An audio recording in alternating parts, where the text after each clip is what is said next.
പേര് ആൻമേരി. ഞാൻ തൃശ്ശൂർ ജില്ലയിൽ നിന്നാണ് വരുന്നത്. ഞാൻ ഉടമ്പടി എടുത്തത് സെപ്റ്റംബർ 5, 2022 ഇപ്പോൾ 3.5 വർഷത്തിന് ശേഷമാണ് ഞാൻ കാനഡയിലേക്ക് വരുന്നത്. ഒരു 3.5 വർഷമായി ഞാൻ പ്രിപ്പയർ ചെയ്യുന്നു എനിക്കിവിടെ വന്ന് സാക്ഷ്യം പറയണം എന്നുള്ളത്. ഞാൻ അന്ന് സെപ്റ്റംബറിൽ ഇവിടെ ഉടമ്പടി ഞാൻ കാനഡയ്ക്ക് പോകാൻ ആദ്യമായിട്ട് കാരണം ഉണ്ടായിരുന്നത്, ഹസ്ബൻഡ് ഖത്തറിലായിരുന്നു വർക്ക് ചെയ്യുന്നുണ്ടായിരുന്നത്. അപ്പം ഞാൻ കുറേ നാൾ ഖത്തറിൽ വർക്ക് ചെയ്യാൻ വേണ്ടിയിട്ട്, എൻ്റെ എപ്പോഴും ഉള്ള ആഗ്രഹമാണ് ഞാൻ വർക്ക് ചെയ്യണം.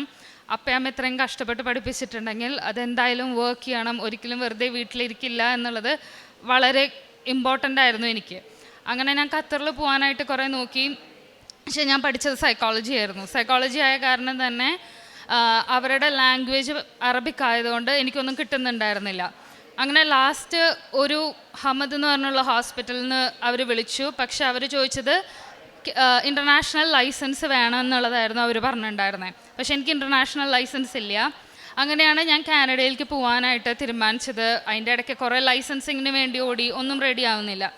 അങ്ങനെ IELTS എല്ലാം പാസ്സായി കാനഡയിലേക്ക് പോകാൻ വേണ്ടി എല്ലാം ഡോക്യുമെൻറ്റ്സ് ഒക്കെ കറക്റ്റ് ചെയ്തു. എനിക്ക് കോളേജിൽ അഡ്മിഷൻ കിട്ടി, എല്ലാം കിട്ടി. അങ്ങനെ ഞാൻ, പക്ഷെ എൻ്റെ വിസ മാത്രം വന്നിട്ടില്ല. 3 months ആയിരുന്നു ഒന്ന് വിസയ്ക്ക് പ്രോസസ്സിങ് ടൈം.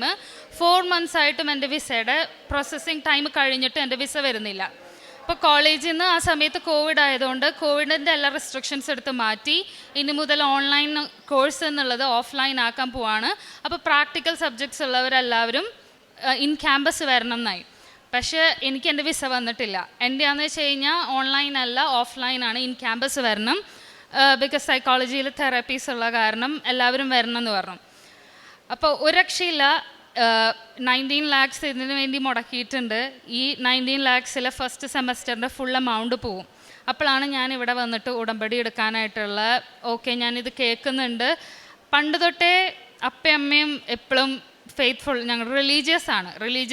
അച്ഛൻ പറഞ്ഞ പോലെ ഫെയ്ത്ത്ഫുൾ ആണ്. പക്ഷേ ഫിഡലിറ്റി എന്നുള്ളത് ക്വസ്റ്റ്യൻ മാർക്കായിരുന്നു.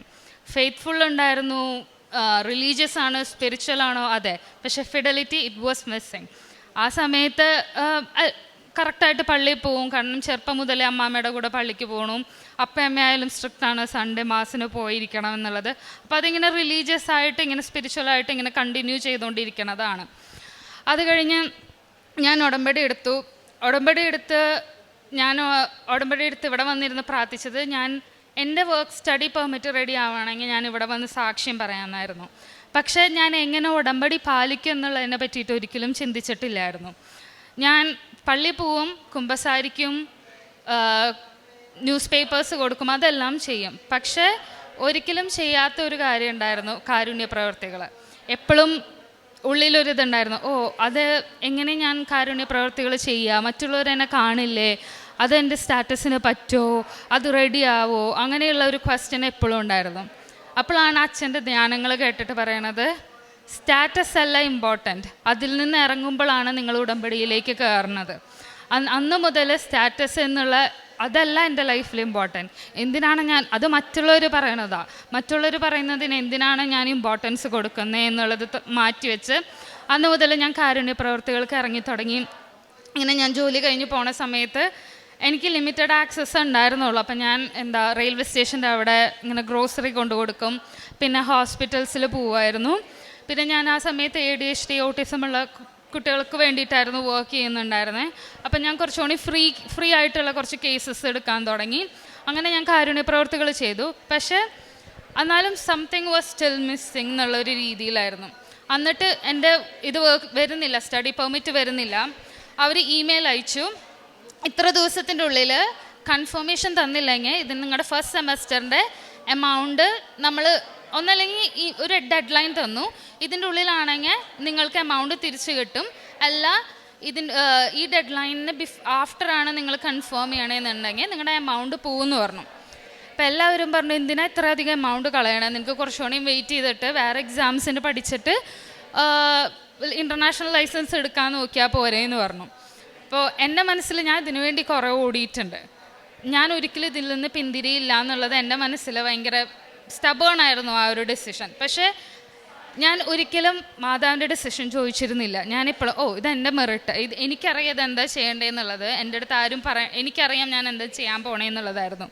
പക്ഷെ അന്ന് ഞാൻ ചോദിച്ചു, ഇത് എനിക്കുള്ളതാണെങ്കിൽ ഇതിന് എനിക്കിപ്പോൾ ഒരു ഉത്തരം തരണം. എനിക്കറിയില്ല, ഇപ്പോൾ ഇത് വലിയൊരു ഡിസിഷനാണ് ഞാൻ എടുക്കാൻ പോണേ. എല്ലാവരും ഫാമിലിയിലുള്ള എല്ലാവരും പറയാണ് നീ നോ പറയണം, ഇത്രയും എമൗണ്ട് കളയാണ്. പക്ഷേ അപ്പയും അമ്മയും പറഞ്ഞു നിനക്ക് എന്താണോ ശരിയെന്ന് തോന്നുന്നത് നീ പ്രാർത്ഥിച്ചിട്ട് ഡിസിഷൻ എടുത്തോളെ. അങ്ങനെ പ്രാർത്ഥിച്ചപ്പോൾ എന്നെ മനസ്സിൽ വന്നത് പൈസ പോയിക്കോട്ടെ, ഇത് ഞാൻ വിശ്വസിച്ചിട്ട് ചെയ്യണതാണ്. ഞാൻ ഉടമ്പടി എടുത്തേക്കണത് ഫിഡലിറ്റി എന്നുള്ളതിനെ പറ്റിയിട്ട് ഞാൻ ഇമ്പോർട്ടൻസ് കൊടുക്കണം. ഫെയ്ത്തും റിലീജിയനും ഞാൻ കുറേ കാലമായില്ലേ പ്രാക്ടീസ് ചെയ്യണു. പക്ഷെ എന്തുകൊണ്ടാണ് എനിക്ക് ഫിഡലിറ്റി ഇപ്പോഴും കിട്ടുക, എന്തുകൊണ്ടാണ് ഞാനത് മിസ് ചെയ്യണേ? അങ്ങനെ ഞാൻ വിശ്വസിച്ചിട്ട് ഞാൻ ഡിസിഷൻ കൊടുത്തു, ഞാൻ ക്ലാസ്സസ് കണ്ടിന്യൂ ചെയ്യാൻ പോവാ. അപ്പോൾ ഒരു ഓഫ്ലൈൻ ഞാൻ വെറുതെ മെയിൽ അയച്ചു അവർക്ക് എൻ്റെ ഓൺലൈൻ ക്ലാസ്സസ് എന്നുള്ളത് കുറച്ച് നാളോണി കണ്ടിന്യൂ ചെയ്യാൻ പറ്റുമോ എന്നുള്ളത്. നെക്സ്റ്റ് ഡേ അവർ റിപ്ലൈ തന്നു, ഒരു 3-4 മന്ത്സോണിയും ഈ പ്രോഗ്രാമിലുള്ള എല്ലാവർക്കും ഓൺലൈൻ ക്ലാസ്സസ് അവർ കണ്ടിന്യൂ ചെയ്യാൻ പോവാന്നുള്ളത്. ആ ഓൺലൈൻ ക്ലാസ്സസ് എൻഡ് ചെയ്യാനായിട്ടും തൊട്ട് മുമ്പ്, അതായത് 90 ഡേയ്സ് ഞാൻ ഉടമ്പടി കവണൻ്റെ ലാസ്റ്റ് ഡേറ്റ്, ആ സമയമാകുമ്പോഴേക്കും എൻ്റെ വിസ വന്നു. പക്ഷെ ഹസ്ബൻഡ് റിജക്റ്റായി. അന്ന് ഞാനിവിടെ സാക്ഷ്യം പറയാൻ വന്ന ദിവസമായിരുന്നു. ഞാൻ തിരിച്ച് മെട്രോയിൽ പോണ സമയത്ത് ഹസ്ബൻഡ് വിളിച്ചിട്ട് പറഞ്ഞു എൻ്റെ വിസ റിജക്റ്റായി എന്ന് പറഞ്ഞു. ഞാൻ പറഞ്ഞു അല്ല തമാശ പറയല്ലേ, വിസ റിജക്റ്റ് ആയിട്ടില്ല എന്ന് പറഞ്ഞു. അന്ന് കുറേ ഇരുന്ന് കരഞ്ഞു. ഞാൻ പറഞ്ഞു എനിക്കൊരിക്കലും കാനഡയിൽ പോകാനുള്ള ഒരു ആഗ്രഹവും. ഇത് എടുക്കാൻ കാരണം രണ്ടുപേരും ഒരുമിച്ചാവും, എനിക്ക് ഖത്തറിൽ വർക്ക് ചെയ്യാൻ പറ്റില്ല എന്നുള്ളത് കൊണ്ട്. അപ്പം ഞാൻ പറഞ്ഞു ഓക്കെ, ഇനി കാനഡയിൽ പോകണില്ല, എനിക്ക് പോകണ്ട, പൈസ പോയിക്കോട്ടെ, ഞാൻ പോകണില്ല എന്ന് പറഞ്ഞു. അപ്പം അമ്മയും അപ്പയും പറഞ്ഞു നീ എന്താ മണ്ടത്തരം കാണിക്കണം, എന്തോരം കഷ്ടപ്പെട്ടത്, ഇത്ര എമൗണ്ട് പോണു. അപ്പോൾ ഉള്ളിലെ ഒരു വോയിസ് എപ്പോഴും വന്നുകൊണ്ടിരിക്കും, നോ നീ എടുക്കരുത്, ആ ഡിസിഷൻ എടുക്കരുത്, നീ പോണം. അങ്ങനെ ഒത്തിരി ബുദ്ധിമുട്ടിയിട്ട് ആ ഡിസിഷൻ എടുത്തു. ഓക്കെ ഞാൻ പോവാം.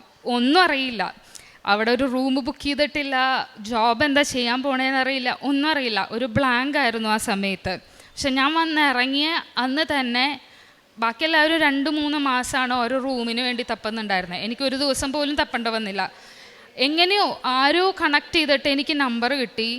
കുക്കു എന്ന് പറഞ്ഞിട്ടുള്ള കുട്ടി വിളിച്ചിട്ട് എൻ്റെ അടുത്ത് പറഞ്ഞു ചേച്ചി ഇങ്ങനെ ഒരു റൂമുണ്ട്, ചേച്ചിക്ക് താല്പര്യം ഉണ്ടെങ്കിൽ നിന്നോ, ഇത് ഇങ്ങനത്തെ ഒരു അപ്പാർട്ട്മെൻറ്റാന്ന് പറഞ്ഞു, ഇങ്ങനെ ഒരു ഹൗസാന്ന് പറഞ്ഞു. അപ്പോൾ ഞാൻ പറഞ്ഞു ഓക്കെ, എനിക്കൊന്നും അറിയില്ല, എനിക്ക് എയർപോർട്ടിൽ നിന്ന് ഡെസ്റ്റിനേഷനിലേക്ക് എത്താനുള്ള ഒരു ഡ്രൈവ് പോലും ഇല്ല. അപ്പോൾ പറഞ്ഞു ഇല്ല ഞാനതൊക്കെ ശരിയാക്കാമെന്ന് പറഞ്ഞു. അന്ന് തന്നെ ഞാൻ ലാൻഡ് ചെയ്ത അന്ന് തന്നെ എനിക്ക് കാനഡയിൽ ജോലിയും കിട്ടി. ലാൻഡ് ചെയ്ത അന്ന് ഞാൻ ഒന്നും അറിഞ്ഞിട്ടില്ല, ജോലി കിട്ടി. സിം എടുക്കണതായാലും എല്ലാ കാര്യത്തിനും എനിക്ക് വേണ്ടി ദൈവം ഒരാളവിടെ നിർത്തിക്കണ പോലെയായിരുന്നു. എല്ലാ കാര്യങ്ങളും ഒന്നും ഞാൻ അറിയേണ്ട വന്നിട്ടില്ല. അന്ന് മുതൽ ഞാനിവിടെ സാക്ഷ്യം പറയാൻ വേണ്ടിയിട്ട് ബുക്കുകളിൽ എഴുതി വെക്കായിരുന്നു. ഇന്ന ദിവസം ഇന്നത് നടന്നു. ഇതൊരിക്കലും എൻ്റെ മെറിറ്റ് കൊണ്ടല്ല നടന്നിരിക്കണത്. കാരണം ആർക്കും ജോലി കിട്ടുന്നില്ല ആ സമയത്ത്. എനിക്ക് വന്നിറങ്ങിയ ഫസ്റ്റ് ഡേ തന്നെ ജോലിക്ക് എനിക്ക് കിട്ടി. പക്ഷെ ഞാൻ 3rd ഡേ തൊട്ട് സ്റ്റാർട്ട് ചെയ്യണത്. പിന്നെ കുറേ കാര്യങ്ങൾ അതിൻ്റെ ഇടയിൽ നടന്നിട്ടുണ്ട്. പിന്നെയുള്ള 2 പ്രധാന കാര്യങ്ങൾ പറയാൻ, എൻ്റെ അടുത്ത് എപ്പോഴും മാതാവ് സംസാരിക്കുക ചെയ്യുക. പക്ഷേ എന്ന് ഞാൻ ഉടമ്പടിയിൽ നിന്ന് നീങ്ങി നിൽക്കുന്നു അന്ന് എനിക്ക് മനസ്സിലാവും ഞാനത് കേൾക്കുന്നില്ല എന്നുള്ളത്, ആ സ്വരം ഞാൻ കേൾക്കുന്നില്ല എന്നുള്ളത് എനിക്ക് മനസ്സിലാവും. എന്തെങ്കിലും ഒരു ദിവസം ഒരു ഞായറാഴ്ച കുർബാന മുടങ്ങിയാലോ അങ്ങനെ എന്തെങ്കിലും അപ്പോൾ എനിക്ക് മനസ്സിലാവും ഓക്കെ ഉടമ്പടി എവിടെയോ നീ പാലിക്കുന്നുണ്ട്. എപ്പോഴും സെൽഫ് റിഫ്ലക്റ്റ് ചെയ്തുകൊണ്ടിരിക്കും, ഓക്കെ എന്താ നീ ഇപ്പോൾ കുറഞ്ഞുകൊണ്ടിരിക്കണത്. അതുപോലെ തന്നെ വേറൊരു കാര്യമായിരുന്നു, എനിക്ക് അവിടെ കാനഡയിൽ ഇപ്പം ഞാൻ അഡിക്ഷൻസ് കൗൺസിലറായിട്ടാണ് വർക്ക് ചെയ്യുന്നത്. ആ ജോലി എന്ന് പറഞ്ഞു കഴിഞ്ഞാൽ എൻ്റെ ഒപ്പം ഉണ്ടായിരുന്ന എല്ലാവരും പറഞ്ഞു അപ്ലൈ ചെയ്യരുത്, കാരണം ഒത്തിരി ദൂരെയാണ് ആ വർക്കിന് പോകേണ്ട. അവിടെ പബ്ലിക് ട്രാൻസ്പോർട്ടേഷൻ ഇല്ല, ഒന്നുമില്ല, ഭയങ്കര കൺട്രി സൈഡായിട്ടുള്ള സ്ഥലത്താണ് ജോലി. അപ്പം ഞങ്ങൾക്ക് കാറൊന്നുമില്ല. അപ്പോൾ ഹസ്ബൻഡ് കുറേ ചീത്ത പറഞ്ഞു, നീ എന്ത് കണ്ടിട്ടാണ് ഈ ജോബിന് അപ്ലൈ ചെയ്യാൻ പോണത്, എങ്ങനെ പോണേനെ പറ്റിയിട്ട് ചിന്തിച്ചിട്ടുണ്ടോ എന്ന് ചോദിച്ചു. ഞാൻ പറഞ്ഞു ഞാനൊന്നും ചിന്തിച്ചിട്ടില്ല, പക്ഷെ ഞാൻ അപ്ലൈ ചെയ്തു, എനിക്ക് ഇൻ്റർവ്യൂ കോൾ വന്നു, ഞാൻ അറ്റൻഡ് ചെയ്യാൻ പോവാ, എന്തായാലും എനിക്ക് കിട്ടാനൊന്നും പോകുന്നില്ല, ജസ്റ്റ് അപ്ലൈ ചെയ്യാമെന്ന് പറഞ്ഞു. അറ്റൻഡ് ചെയ്യാമെന്ന് പറഞ്ഞു. കുറേ വഴക്കായി, വേണ്ട പോവണ്ട, ഇത് പറ്റില്ല, കിട്ടിയാൽ തന്നെ നിനക്ക് പോകാൻ പറ്റില്ല എന്ന് പറഞ്ഞു. പക്ഷെ എൻ്റെ ഉള്ളിൽ എനിക്കെന്തോ തോന്നുന്നുണ്ട് ഞാനിത് അറ്റൻഡ് ചെയ്യണം എന്നുള്ളത്. അങ്ങനെ ഞാൻ ആ ഇൻ്റർവ്യൂ അറ്റൻഡ് ചെയ്തു. ഫസ്റ്റ് റൗണ്ട് പാസ്സായി, ഞാനും പ്രതീക്ഷിച്ചില്ല. നെക്സ്റ്റ് ഡേ സെക്കൻഡ് റൗണ്ട് പാസ്സായി, 3rd റൗണ്ട് ഇൻ്റർവ്യൂവും പാസ്സായി. എനിക്ക് അവിടെ വർക്കിന് കയറി. അവർ തന്നെ എൻ്റെ നെക്സ്റ്റ് PR-ൻ്റെ പ്രോസസ്സിങ്ങിന് വേണ്ടി ഹെൽപ്പ് ചെയ്തു. ഒരിക്കലും എംപ്ലോയേഴ്സ് ഒരിക്കലും നമ്മുടെ PNP അല്ലെങ്കിൽ PR-ൻ്റെ ഒന്നിൻ്റെയും എമൗണ്ട് എടുക്കില്ല, പക്ഷേ എൻ്റെ ഫുൾ എമൗണ്ട് എടുത്തേക്കണത് അവരാണ്. എൻ്റെ ആദ്യം അവർ പറഞ്ഞു അവർ സപ്പോർട്ട് ചെയ്യില്ല, മാനേജ്മെൻറ്റ് മാറിയപ്പോൾ. പക്ഷേ എൻ്റെ PR-ൻ്റെ 1 രൂപ പോലും ഞാൻ എൻ്റെ കയ്യിൽ നിന്ന് ഇറക്കേണ്ടി വന്നിട്ടില്ല. അതൊക്കെ മാതാവിൻ്റെ അനുഗ്രഹം കൊണ്ടാണ്. ഒരിക്കലും എൻ്റെ മെറിറ്റ് കൊണ്ട് എങ്ങനെ ഞാൻ ഇപ്പോഴും തിരിഞ്ഞു നോക്കും, എന്തുകൊണ്ട് എനിക്ക് അങ്ങനെ ചോദിക്കാൻ തോന്നി. ആ ചോദ്യം ചോദിക്കാനുള്ളത് എൻ്റെ അടുത്ത് മാതാവ് പറഞ്ഞു തരുന്നുണ്ടായിരുന്നു ഓൾവേസ്. എപ്പോഴും ഓക്കെ നീ ചോദിച്ചു നോക്ക്, എന്താ നിനക്ക് ചോദിച്ചു കഴിഞ്ഞാൽ പോകാൻ പോകുന്നത്, ചോദിച്ചു നോക്കുക. അപ്പം എന്നിട്ട് ഇപ്പം എൻ്റെ അടുത്ത് ഹസ്ബൻഡ് ചോദിക്കും, നീ എന്നാലും എങ്ങനെയാണ് അത് പോയി ചോദിക്കണേ. അപ്പം പറഞ്ഞു എനിക്കറിയില്ല, എനിക്കങ്ങനെ ചോദിക്കാൻ തോന്നും, ഞാൻ ചോദിക്കും, അതിനുള്ള ആൻസർ കിട്ടും. അത് എപ്പോഴും എല്ലായ്പ്പോഴും അങ്ങനെയാണ്. അതെന്ന് ഞാൻ ഇഗ്നോർ ചെയ്തേക്കുന്നോ അന്ന് എനിക്ക് അവിടെ അപ്പം സ്റ്റക്കാവും ഞാൻ. എനിക്കൊരിക്കലും ഡിസിഷൻ എടുക്കാൻ പറ്റില്ല. അതുകൊണ്ട് എപ്പോഴും ഞാൻ ആ വോയിസ് എപ്പോഴും ഹിയർ ചെയ്തുകൊണ്ടിരിക്കും. ഈവൻ ഇപ്പം ഇന്ന് ഇവിടേക്ക് വരണത് ഞങ്ങൾ May 6 ഇങ്ങോട്ട് വരാനായിരുന്നു. ഞാൻ മൺഡേ തിരിച്ചു പോവും. അപ്പോൾ May 6 ഞാനും ഹസ്ബൻഡും കൂടി വരാനായിട്ട് പ്ലാൻ ചെയ്തതായിരുന്നു. പക്ഷേ ഹസ്ബൻഡിന് പനിയായി, എനിക്കും വയ്യാതായി, ഭയങ്കര ചൂടെല്ലാം കാരണം. പക്ഷേ അപ്പം ഞാൻ വിചാരിച്ചു ഓക്കെ ഇനി കൃപാസനം പോക്ക് ഈ പ്രാവശ്യത്തിൽ മുടങ്ങി. പക്ഷേ എനിക്ക് ഏറ്റവും ഇമ്പോർട്ടൻ്റ് ആയിട്ടുള്ളതായിരുന്നു അത് വരാമെന്നുള്ളത്. അപ്പം അമ്മ പറഞ്ഞു ശനിയാഴ്ച എന്തുണ്ടെങ്കിലും ബസ്സിലായാലും നമുക്ക് പോവാം, ഞാൻ വരാം നിൻ്റെ കൂടെയെന്ന്. അങ്ങനെ finally I made it here. ഞാനിവിടെ വന്നിട്ട് ഇന്ന് സാക്ഷ്യം പറയാണ്. എൻ്റെ മനസ്സിൽ എപ്പോഴുള്ളൊരു കാര്യമാണ്, ഞാൻ നിനക്ക് മുമ്പേ പോയി മലകൾ നിരപ്പാക്കുകയും പിച്ചളവാതിൽ തകർക്കുകയും ഓടാമ്പലുകൾ തകർക്കുകയും ചെയ്യും. ഏഷ്യ 45:2. Thank you. കാരുണ്യ പ്രവൃത്തികളായിട്ട് ഞാൻ ചെയ്തുകൊണ്ടിരുന്നത്, ഞാൻ റെയിൽവേ സ്റ്റേഷൻ്റെ അവിടെ ഗ്രോസറി വാങ്ങി കൊടുക്കുമായിരുന്നു എവറി വീക്കിൽ. പിന്നെ അതുപോലെ തന്നെ ഇവിടെ തൃശ്ശൂർ ഗവൺമെൻറ് ഹോസ്പിറ്റലിൽ പോകുമായിരുന്നു. അവിടെ ആയിരുന്നപ്പോൾ ഞാനിങ്ങനെ എൽഡർലി പീപ്പിളിനെ നോക്കണ ഇതുണ്ടായിരുന്നു. എനിക്ക് ഓൾറെഡി ഒരു ഫസ്റ്റ് ജോബ് ഉണ്ടായിരുന്നു. പക്ഷേ സ്റ്റിൽ ഞാൻ മറ്റേ ജോബ് കീപ്പ് ചെയ്തിരുന്നു. അതെനിക്ക് എമൗണ്ടിന് വേണ്ടിയല്ല, എനിക്ക് അവരെ ഇഷ്ടമായിരുന്നു, അവരുടെ കൂടെ അവരെ ഹെൽപ്പ്. കാരണം പെട്ടെന്ന് ദേഷ്യം വരും എല്ലാവർക്കും എൽഡർലി പീപ്പിളിനെ നോക്കണ സമയത്ത്. കാരണം അവരൊന്നും പറഞ്ഞാൽ അനുസരിക്കില്ല. അവിടെയാണെങ്കിൽ കുറേ റെസ്ട്രിക്ഷൻസ് ഉണ്ട്. പക്ഷേ എനിക്ക് ഒത്തിരി ഇഷ്ടമായിരുന്നു അവരെ നോക്കാനായിട്ട്, അവരുടെ അടുത്ത് ചിരിക്കാനും. ഞാൻ എപ്പോഴും ഇപ്പോഴത്തെ എൻ്റെ ജോബിനായിട്ട് ഞാൻ എപ്പോഴും ലുക്ക് ഫോർവേഡ് ചെയ്യുന്നുണ്ടായിരുന്നത് ആ ജോലിക്ക് പോകണം എന്നുള്ളത്. ഇപ്പോഴത്തെ എൻ്റെ നല്ലതാണ്, ഞാൻ ഇപ്പോഴും ഗ്രേറ്റ്ഫുള്ളാണ്. കാരണം ഒരു മൊത്തം ഫാമിലീനെയാണ് ഹെൽപ്പ് ചെയ്യണത്. ഒരാളുടെ അഡിക്ഷൻ മാറ്റാന്ന് പറയുമ്പോൾ ആ ഒരാൾ മാത്രമല്ല രക്ഷപ്പെടുന്നത്, ആ ഒരു മൊത്തം ഫാമിലി കൂടി രക്ഷപ്പെടാണ്. അപ്പോൾ അത് എന്നും കാരുണ്യ പ്രവർത്തികളായിട്ട്. ഞാനിപ്പോൾ പുതിയ സ്ഥലത്തേക്ക് മൂവ് ചെയ്തപ്പോൾ ഞാൻ കൂടുതൽ ഓപ്ഷൻസ് കണ്ടുപിടിക്കുകയാണ്. ഇപ്പോൾ ഇങ്ങനെ ഹോംലെസ് പീപ്പിളിനെ ഹെൽപ്പ് ചെയ്യാനായിട്ടുള്ള ഇങ്ങനെ ഹൗസസ് ഉണ്ട്. അപ്പോൾ അവിടെ വോളണ്ടിയർ വർക്കിന് ഇങ്ങനെ റിക്വസ്റ്റ് ചെയ്തിട്ടുണ്ട്. അപ്പോൾ അത് കിട്ടുമെന്ന് വിചാരിക്കുന്നു. റോമാക്കാർക്ക് എഴുതിയ ലേഖനം 12:11 ഇപ്രകാരം അരുളി ചെയ്യുന്നു: തീഷ്ണതയിൽ മാന്ദ്യം കൂടാതെ ആത്മാവിൽ ജ്വലിക്കുന്നവരായി കർത്താവിനെ ശുശ്രൂഷിക്കുവേൻ. ആൻമേരി അഗസ്റ്റീൻ തൻ്റെ ജീവിതത്തിൽ ചെറുപ്പം മുതൽ തനിക്ക് കിട്ടിയിരുന്ന വളക്കൂറുള്ള മണ്ണിലെ ജീവിതം, ആത്മീയമായി പോഷണമൊക്കെ കിട്ടിയാണ് താൻ വളർന്നത്. പപ്പയും മമ്മിയും എല്ലാവരും പള്ളിയിൽ പോകും, താനും പോകും, അതിനൊന്നും ഒരു കുറവും ഉണ്ടായിരുന്നില്ല. എന്നാൽ ആൻമേരി ഇവിടെ പറഞ്ഞ ഒരു കാര്യം, എനിക്ക് ഫിഡലിറ്റി ഇല്ലായിരുന്നു. ഈ ഒരു വിശ്വസ്തത, ഇതാണ് ഉടമ്പടിയിൽ ബഹുമാനപ്പെട്ട VP ജോസഫ് അച്ഛൻ നമ്മോട് കൂടെ പറയാറുള്ളത്. പ്രാർത്ഥിക്കാത്ത വ്യക്തികളല്ല നാം ആരും, എന്നാൽ എത്രമാത്രം നാം വിശ്വസ്തരാണ്. ഇന്ന് ഈ മകൾ ഇവിടെ നിന്ന് സാക്ഷ്യം പറയുമ്പോൾ നാം കേട്ട തിരുവചനം പോലെ തീഷ്ണതയിൽ മാന്ദ്യം കൂടാതെ ആത്മാവിൽ ജ്വലിക്കുന്ന വ്യക്തിയായിട്ട് ഇന്ന് എങ്ങനെയാണ് ആൻമേരി തൻ്റെ ഉടമ്പടി ജീവിതം നയിക്കുന്നത്? പലരും നോ പറയുമ്പോഴും, വീട്ടിൽ ഹസ്ബൻഡാണെങ്കിലും പപ്പയും മമ്മിയും ഒക്കെ ആണെങ്കിലും പലതിനും നോ പറയുമ്പോഴും ഈ മകൾക്ക് ഉള്ളിൽ ഒരു ഫേം ഡിസിഷനാണ്. അതെവിടുന്ന് വരുന്നു? ഉടമ്പടിയുടേതായ ധൈര്യത്തിൽ നിന്ന്. അങ്ങനെ താൻ സ്റ്റുഡൻറ്റ് വിസയ്ക്ക് അപ്ലൈ ചെയ്ത തനിക്ക് വർക്ക് വിസ കിട്ടി കാനഡയ്ക്ക് പോകുന്നതും, അവിടെ ചെല്ലുമ്പോൾ ഒന്നും അറിയില്ല, ആരുമില്ല ഗൈഡ് ചെയ്യാൻ. പക്ഷേ എല്ലാറ്റിൻ്റെയും സ്രഷ്ടാവ് കൂടെയുണ്ട് ഗൈഡ് ചെയ്യാൻ. തനിക്ക് വേണ്ടി ആരെയോ അവിടെ ഒരുക്കി നിർത്തിയതുപോലെ, ഞാൻ നിനക്ക് മുമ്പേ എൻ്റെ ദൂതനെ അയക്കും, എന്ന് പറഞ്ഞ അതേ വചനങ്ങൾ തനിക്ക് വേണ്ടിയിട്ട്, തനിക്ക് ഒരു റൂം പോലും ബുക്ക് ചെയ്തിട്ടില്ലായിരുന്നു. ഒരു വിദേശത്തേക്കൊക്കെ പോകുമ്പോൾ എത്രമാത്രം ഒരു ആശങ്കയോടെയാണ് ഓരോ വ്യക്തികളും കടന്നു ചെല്ലുക. ഈ മകൾക്ക് ഒന്നുമില്ല, എന്നാൽ അവിടെ ഒരു റൂമുണ്ട്, ഒരു ഫ്ലാറ്റിൽ നിന്ന് പറയാൻ ഒരാൾ, തനിക്ക് എയർപോർട്ടിൽ നിന്ന് തൻ്റെ റെസിഡൻസ് വരെ കൊണ്ടുപോകാനായിട്ട് എല്ലാറ്റിനും സിമ്മിൻ്റെ ഓരോന്നും ഈ മകൾ ഇവിടെ പരാമർശിക്കുന്നുണ്ട്. അതായത് തൻ്റെ ആ എടുത്തുചാട്ടം, അതായത് പോസിറ്റീവ് രീതിയിലുള്ള ദൈവത്തിൻ്റെ കരങ്ങളിലേക്കുള്ള ഒരു കുതിപ്പ്, ഈ ഒരു കുതിപ്പാണ് ഈ മകളെ ദൈവം താങ്ങുവാനായിട്ട് തീരുമാനിക്കുന്നതിന് കാരണം. അങ്ങനെ തനിക്ക് ആരുമില്ല, ഒന്നുമില്ല, തൻ്റെ ജീവിതത്തിൽ മൊത്തം പൂർണ്ണമായിട്ടും ബ്ലാങ്കാണ്.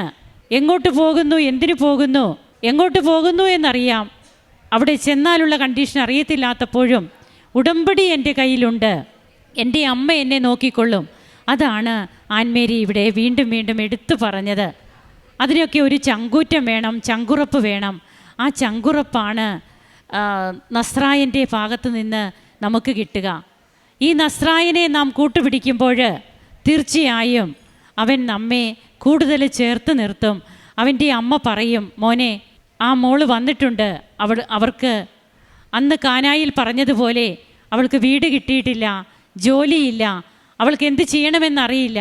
അവിടെ അമ്മ പറയുമ്പോൾ പിതാവായ ദൈവത്തിൻ്റെ പ്രിയപ്പെട്ട പുത്രിയായിട്ട് പിതാവായ ദൈവം പറഞ്ഞതിനൊക്കെ യെസ് എന്ന് മാത്രം പറഞ്ഞ അമ്മയ്ക്ക് പിതാവായ ദൈവം കൽപ്പിച്ചു കൊടുത്ത അധികാരം, സമയത്തിൻ്റെ മേലുള്ള അധികാരം, അതമ്മ പുത്രനോട് പറയുമ്പോൾ പുത്രൻ അവിടെ അമ്മയ്ക്ക് വേണ്ടിയിട്ട് എല്ലാം ചെയ്യുകയാണ്. അതാണ് ഇന്ന് നടക്കുന്ന ഉടമ്പടി ജീവിതത്തിൽ നാം കാണുക. നമുക്ക് ദൈവത്തെ മഹത്വപ്പെടുത്താം, കരങ്ങളടിച്ച് ഈശോയ്ക്കും അമ്മയ്ക്കും നന്ദി പറയാം. യേശുവേ നന്ദി, യേശുവേ സ്തുതി, യേശുവേ ആരാധന. അത്യപൂർവ ദൈവാനുഭവങ്ങൾ ഇനി നിങ്ങൾക്കും സ്വന്തം. ഈ യൂട്യൂബ് ചാനൽ ഇതുവരെ സബ്സ്ക്രൈബ് ചെയ്തിട്ടില്ലെങ്കിൽ ഇപ്പോൾ തന്നെ സബ്സ്ക്രൈബ് ചെയ്യുക. ഈ വീഡിയോ ഇപ്പോൾ തന്നെ നിങ്ങളുടെ സുഹൃത്തുക്കൾക്ക് ഷെയർ ചെയ്തുകൊണ്ട് കർത്താവിൻ്റെ പ്രേക്ഷിതരാകുക.